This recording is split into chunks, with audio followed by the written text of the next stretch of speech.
Here's where timing is key. If a reporter says their deadline is on Friday, for example, and it's now Monday, I'd get those responses in by today or tomorrow.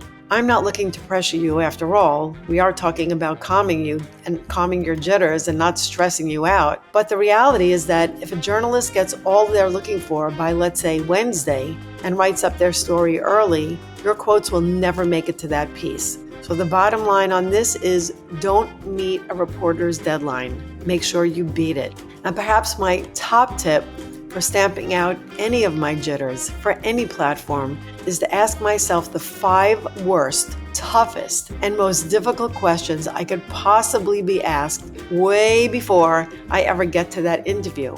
And then I come up with the answers that are easy for me to remember and easy for me to repeat. Well, hey there. Welcome to Media Savvy, the podcast that gives you a behind-the-scenes look at what it takes to get noticed by media and become the go-to expert that they keep coming back to. I'll be sitting down with successful writers, producers, and entrepreneurs to learn the tools and tactics they use to build their reputation and in turn boost their business.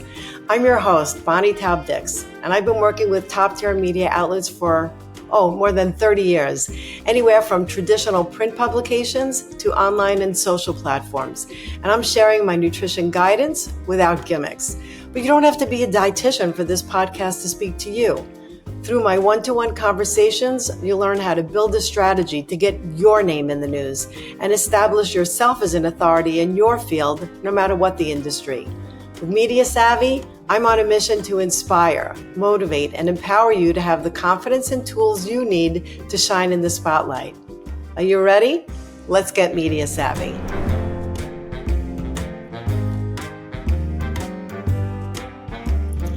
Hey there, I'm Taub-Dix, and today at Media Savvy, we're tackling a topic that even the most seasoned speakers can relate to. It's the very thing that holds back so many people from doing interviews. We're talking about how to beat those jitters and stop being so incredibly anxious when you're doing an interview. Yes, friends, even the calmest looking interviewee can be silently trembling and you'd never know it. For me, these days, I'm not even really sure if what I'm feeling in these situations are nerves from being anxious or from feeling excited.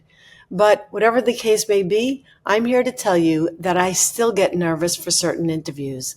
Believe me, I know firsthand how those butterflies in your stomach can feel more like a swarm of bees. But I don't let those feelings distract me from what I need to accomplish or from getting my messages out there.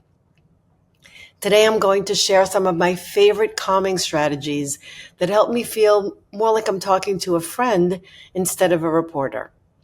So whether you're facing a camera, speaking into a microphone like this, or you're just chatting on a phone interview, each platform has its unique differences. And by the way, this episode will also help you squelch those fears even when facing a phone for a social media post. So let's start with an analogy. When I was younger, I was afraid of dogs. All right, I'm still kind of afraid of dogs, but maybe that's a story for another time.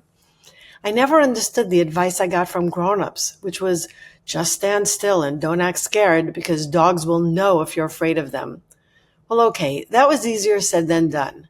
I was a kid, not an actor. I was petrified, not a performer. So as you would expect, I usually ran. But now that I'm removed from those encounters, I understand what the adults were trying to say. Maybe you're frightened, but you don't have to show it. And you certainly shouldn't run away, especially when it comes to getting the opportunity to do an interview. So let's navigate the intricacies of each platform, starting with conquering a TV or video interview. What makes TV and video the most nerve-wracking and intimidating is because this platform shows people not only what you're saying, but it's what you look like. They could hear you, they could see you. The thought of the glaring lights, cameras zooming in, and worse yet, a live audience can spike anyone's anxiety. Very often when I'm watching reporters on TV, I'm looking at their facial expressions, their body language, what they're doing with their hands. I look at what their clothes look like. Are they wearing earrings? I look at their hair and I pay attention to where their eyes are looking. Perhaps I even listen to videos with the sound off. And that's the way that most of us do it on our phones anyway, so it's really a good practice. But that makes someone's visual appearance and mannerisms even more impactful. If it's an interview where someone is sitting in a chair, I notice whether their hands are clasped together tightly or crossed in front of them. And by the way, don't do that. If you cross your hands in front of your chest, you'll look closed and uptight. If you clasp your hands, you'll appear nervous. So when you're on TV, remember, it's not just about what you say, it's how you say it. Your body language speaks volumes. These days, most interviews are headshots, so you may not even need to be concerned about your hand gestures. But if you're going to a studio to do a shoot, no matter what you're told ahead of time, seriously, no matter what you're told ahead of time by the producer, make sure you're fully dressed, meaning no slippers, no torn jeans, because just in case they decide to do a pull-away shot and show the full shot at the beginning or the end of your segment, you want to look professional. And preparation is key. My husband knows that it might take me 3 days to prepare for a 3-minute segment, especially if I'm doing a story for a brand I'm partnering with. I need time to practice my sound bites. And first of all, research the show that you're appearing on. Understand the host's style and practice mock interviews in front of a mirror or with a trusted friend. And when it comes to attire, pick something comfortable but camera friendly. Avoid busy patterns that could distract the viewers. I prefer solid color jewel tones, even though that's not a lot of what we see on TV these days. Preferably long or 3/4 sleeves, no dangling jewelry, especially because you don't want your jewelry to make noise. And if you saw my first big TV segment, you would be hysterical, all of the opposite of what I'm telling you right now and what I've learned since. On the day of the interview, remember to focus on the conversation, not the camera. In fact, remember to ask where they'd like you to look. For headshots, they might want you to look straight ahead right into the camera, even if you're sitting right next to the host. Sometimes they really want you to talk to the host. They don't care about the front version of your face because they just want it to seem like a natural conversation. Use simple breathing exercises to calm yourself. Inhale for 4 seconds, hold for 4 seconds, exhale for 4 seconds. Visualization also helps. Picture yourself delivering your message smoothly and confidently. I know this is easier said than done, but you could do it with practice. Now moving along to radio or podcast interviews.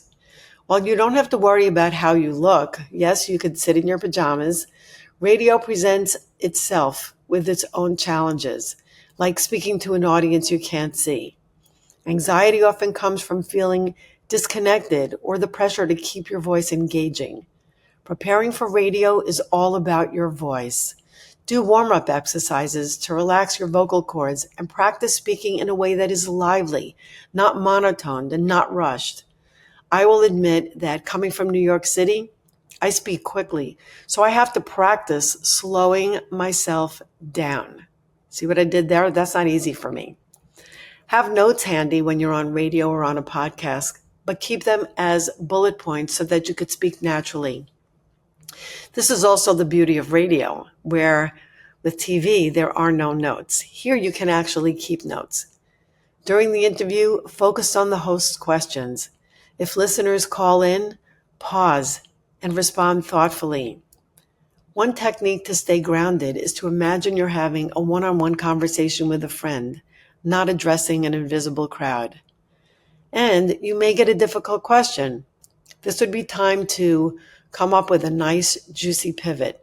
Go back to my episode 10 that's called Steer the Story, and you'll learn how to make the interview go your way and how to bridge off of difficult questions. This really gets me sometimes, so that's why I wanted to let you know this early on. Now let's look at magazine, print, or web interviews. The anxiety here often stems from not seeing immediate reactions and your worry about being misquoted. As far as what actually makes it to the story, you may not have much of a choice about that, nor will you have a choice about the titles that are used. But sometimes reporters do have services where they have fact checkers, and they could check with you to see if you are quoted properly. That's the ideal situation, but it rarely happens. To prepare, keep your answers concise and clear. Try to ask for questions in advance so that you're not caught off guard. Always aim to communicate your key points effectively, and try to be creative because the reporter may be interviewing several people for the same quotes. So you want to be sure that your responses are short and sweet, but also super clever so that they stand out. As with TV, be familiar with the platform ahead of time. Quotes for Cosmo will definitely take on a different flair than if you're speaking to a reporter from Scientific American. You need to know your audience so that you could speak their language straight to them. And here's where timing is key. If a reporter says their deadline is on Friday, for example, and it's now Monday, I'd get those responses in by today or tomorrow. I'm not looking to pressure you after all. We are talking about calming you and calming your jitters and not stressing you out. But the reality is that if a journalist gets all they're looking for by, let's say, Wednesday and writes up their story early, your quotes will never make it to that piece. So the bottom line on this is don't meet a reporter's deadline. Make sure you beat it. And perhaps my top tip for stamping out any of my jitters for any platform is to ask myself the 5 worst, toughest, and most difficult questions I could possibly be asked way before I ever get to that interview. And then I come up with the answers that are easy for me to remember and easy for me to repeat. Okay, now we could all take a sigh of relief, and let's wind up this episode with a recap to help you breeze through your next interview. TV requires that you manage visual anxiety. Radio emphasizes vocal confidence. And the written word, whether it's for a website or a magazine interview, needs clear, concise communication. No matter what the platform, though, preparation and a positive mindset are your best friends. And don't overthink or try to memorize a script word for word. Leave a little room for improvisation and let your natural talents and your authenticity shine through. Listen, feeling anxiety doesn't mean you're not ready. It means you care deeply about what you're putting out there, and that's a good thing. But don't let that fear hold you back. Use it as fuel to prepare, practice, and show up like the powerhouse that you are. Remember, confidence isn't built overnight, but with every step forward, you get stronger. So if today's tips reached out to you, please hit that subscribe button on the Media Savvy podcast, because here's a taste of some upcoming shows. For example, we'll be talking about how to make your message really stand out from the rest, and techniques to amplify your media appearances, and engage your followers. And we'll talk about whether you need a media kit at all. What is a media kit anyway? You'll find out. And we'll answer the question about how to still get your name in the news, even though you may not have tons of followers on social media. Hey, you know what? Speaking of social media, don't keep your wins or your struggles or your questions to yourselves. Share them with me on social media at BTD Media on Instagram, or I'm at Bonnie Taub-Dix on LinkedIn and Facebook. Or you could shoot me an email. There you'll find me at bonnie@mediasavvybtd.com. Just find me. I would love to hear from you because your voice deserves to be heard. Anyway, thanks for listening. And until next time, you're looking mighty media savvy today. So bye-bye for now. This is Bonnie signing off.